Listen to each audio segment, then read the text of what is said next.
Manhattan Public Works crews are continuing to patch potholes across the city.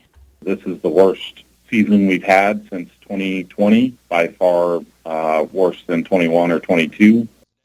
That's City Engineer Brian Johnson speaking with K-Man Wednesday. He says roughly 300,000 pounds of patch material was put onto Manhattan roadways in the month of January. When temperatures are so cold, however, the bonding material being used does not adhere to existing potholes. However, that should improve as the temperatures continue to warm up. In the wintertime, we can't get what's called normal or hot mix asphalt. We have to use a cold patch material because the asphalt plants close when it gets so cold. So we're using a different material in the winter than we are in the summer. City officials noted Wednesday that the southbound lane of Martin Luther King Jr. Boulevard remains closed until further notice from Colorado south to Fort Riley Boulevard. The outside eastbound lane of Bluemont Avenue from Juliet east to the 4th Street roundabout is also closed for pothole repairs. The Manhattan City Commission appears to have enough support for a potential resolution supporting Medicaid expansion.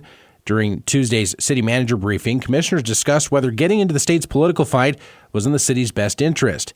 City commissions in Emporia and Russell have similarly passed resolutions aimed at pressuring legislative leadership in Topeka to bring the Medicaid expansion discussion to the floor for a debate.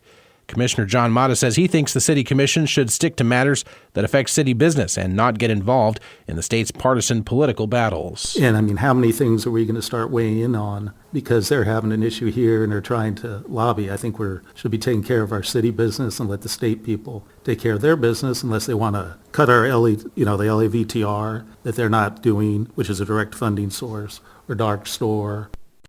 Others on the commission, however, disagreed. Commissioner Karen McCullough says the Medicaid expansion issue extends to mental health care providers, which haven't had increases in Medicaid funding since 2009. Obviously, that then impacts the number of people we're able to assist in the city, plus the number of people we're able to assist in the jail, where probably 70 to 80% of the inmates have some need for mental health assistance or have some significant drug use.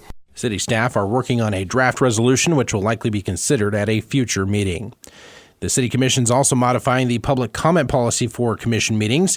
At Tuesday's work session, commissioners unanimously agreed to allow public comment at both of the monthly legislative meetings. In the past, public comment was offered at just the first monthly legislative meeting. Comments at work sessions will continue to be at the commission's discretion. Mayor Wynn Butler says he plans to stick with the usual 5-minute time frame for audience members to speak, unless there's any situation where several people want to speak and it affects the length of the meetings. What I plan on doing is, sticking with our policy. If we get 100 people that want to talk, then it's going to be a case of, okay, commissioners, do you agree we should shorten it to 3 or limit it to 1 hour? And that's the way to handle it.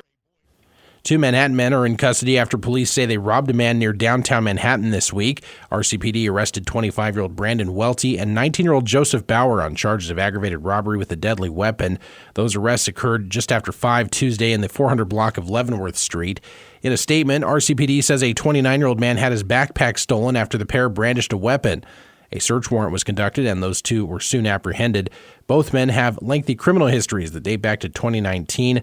Bauer is currently charged in Pottawatomie County for burglary. Welty pled guilty last year to burglary as well. The pair remain in custody, with Welty bonded at $82,000. Bauer is jailed on a $90,000 bond. RCPD is also investigating a motor vehicle theft this week at a Manhattan church. Police say the Rock Hills Church reported an unknown suspect stole their 2003 GMC Sierra pickup truck. So far, no arrests have been made. Anyone with information is encouraged to contact Crime Stoppers. A Riley County firefighter was recently presented the Harold Bellman Award, which is the highest honor presented by Riley County Fire District Number 1. John Wink, a second-generation winner, was recognized at the fire department's annual awards banquet in January. Known for having a positive attitude, Wink was recognized for his firefighting skills, but also for leadership in training new volunteers. He's actively involved in various community roles as a cattle producer, a farmer, and member of the Riley County Planning and Development Board. His father, Ivan, also won the award back in 2003. The award honors the legacy of Harold Bellman, a former Randolph mayor who played a pivotal role in consolidation of the fire district. County officials say the award is a symbol of recognition for those who have served the department for an extended period of time and have demonstrated exceptional leadership. Many of the past winners have also held the position of battalion chief. The Manhattan Lions Club is raising money this weekend and serving up some hot breakfast for the public. Club member Alan Van Namen. This one is a little more simple, straight on through, biscuits and gravy included with it, and that's for $5 for adults, $2 for children under 12, and coffee, juice with that too, and good hospitality. The event raises money for Shepherd's Crossing, the Manhattan Emergency Shelter, Habitat for Humanity, and the Crisis Center. It'll take place 7 to 1 this Saturday at the College Avenue United Methodist Church.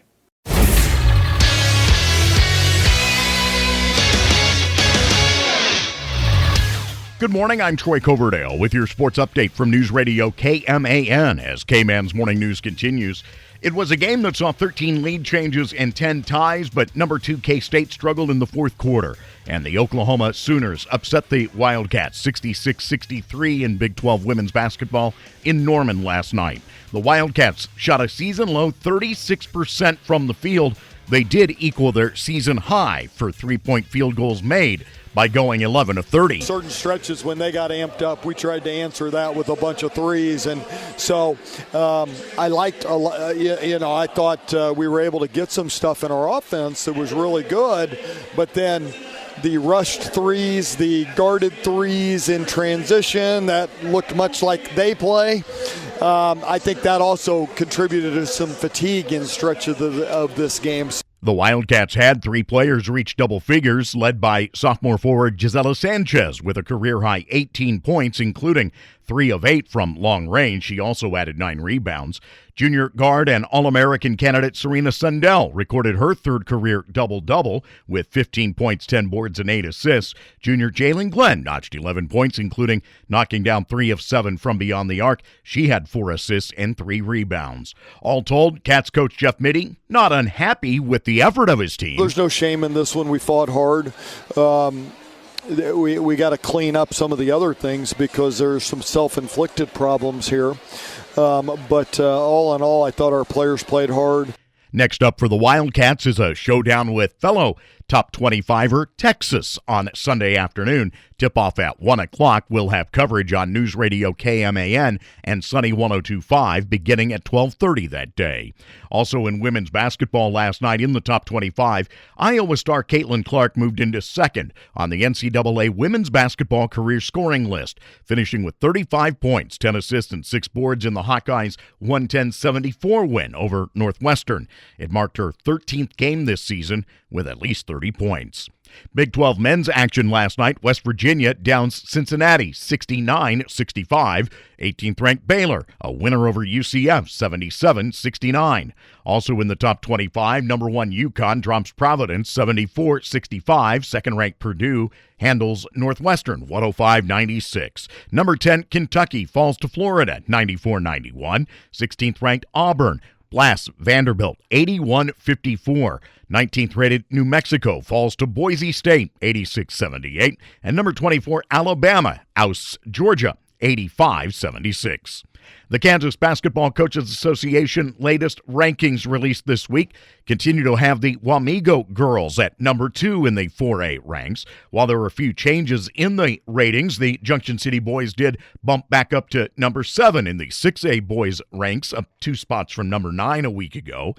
Nick Perez's team at 12-2 on the season, following their home victory over defending 6A champ and current number 3 in 6A, Blue Valley Northwest. In 4A boys, Rock Creek remains 7th in the rankings. The Mustangs at 11-1 on the season. They currently lead the Mid-East League with an unbeaten 5-0 mark.